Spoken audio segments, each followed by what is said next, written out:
as my life and my neighbor's life went up in smoke. And Bloody Marys, cramming in everything we could. We wanted to be alive. On fire. The trees are going up like matchsticks. Mission 1, get everybody out of those buildings here. Evacuate those buildings. The morning of the fire, we were getting ready to go to our best friend's wedding. I was a bridesmaid, and my boyfriend was supposed to be the best man. Our neighbors were knocking on the doors to get us out and telling us that the building was catching fire. So we grabbed our clothes for the wedding and our car keys and went outside. And when we got outside the building, the heat was so hot, it was almost burning you as you were running. It was so close to us. The next thing I knew, I was in my car and I was leaving.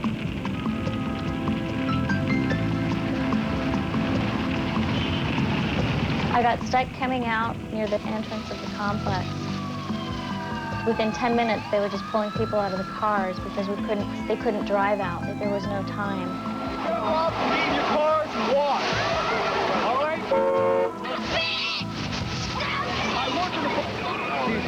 People were screaming as the embers were blowing across the pavement. Fire was just blowing everywhere. Whatever it landed on would catch fire.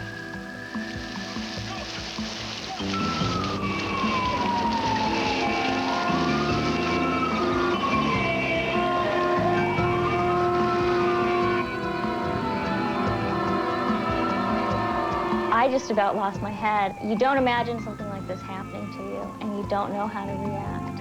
All I could imagine was that we were going to miss the wedding. My God, I've never seen anything like that!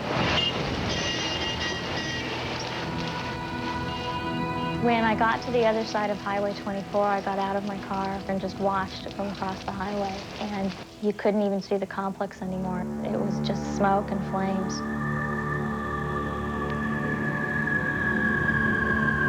An hour and a half later, we were dressed and ready for the wedding.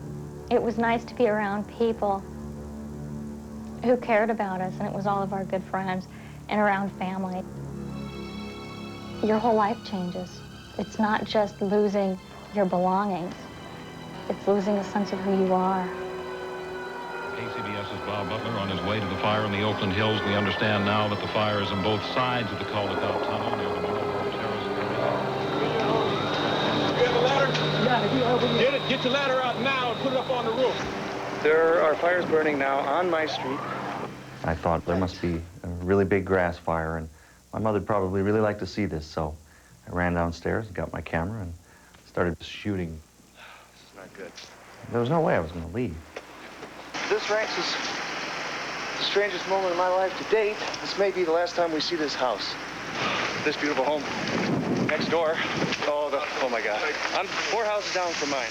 I couldn't really grasp the notion that the whole neighborhood was going to burn. My house. Kind of an eerie setting. That's a home. That's about 4 or 5 houses down from mine. And I suppose it, like many of the others, just started from a flaming ember. I did not feel like I was in danger. Maybe it's because everything looked so unreal in a little viewfinder. It's not the kind of thing you see every day on your street. Whoa.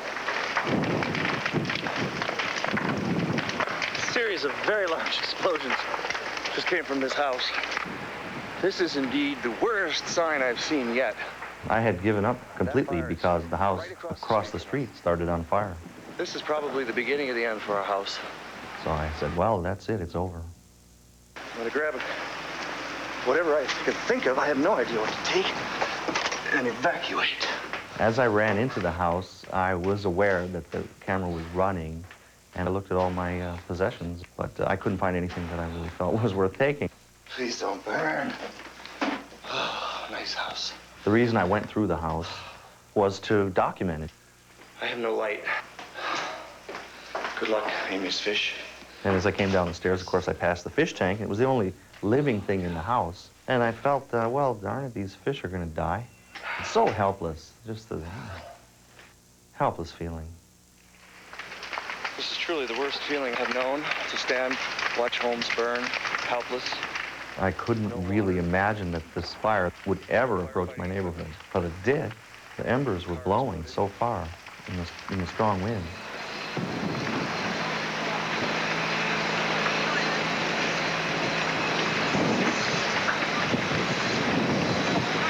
firefighters actually surprised me when they showed up close to 5 o'clock at night. Take the stairway all the way up. After I had decided that our house was a goner for sure, a fire truck showed up and extinguished the flame. They set up their equipment right in front of the house I live in, and from that moment on, I felt secure knowing that my house would not burn down.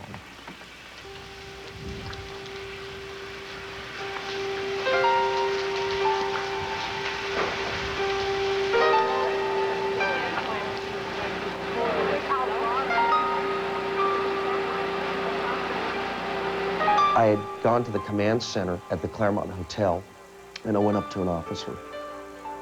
And I said, "Do you know anything about Devon Way?" And he looked at me right in my eyes and he said, "Devon Way is gone." And I started crying. I knew it was gone, but I had to hear it.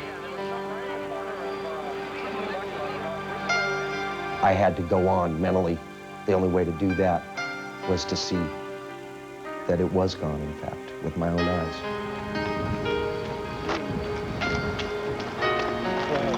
Nothing left. There's nothing left. Nothing at all. It was hard for me to recognize an area that I'd lived in for 28 years. Oh, my God. Oh, God. This is my room over here. That there was nothing. I couldn't even find a plate or Gone. a ring, anything. Jeez.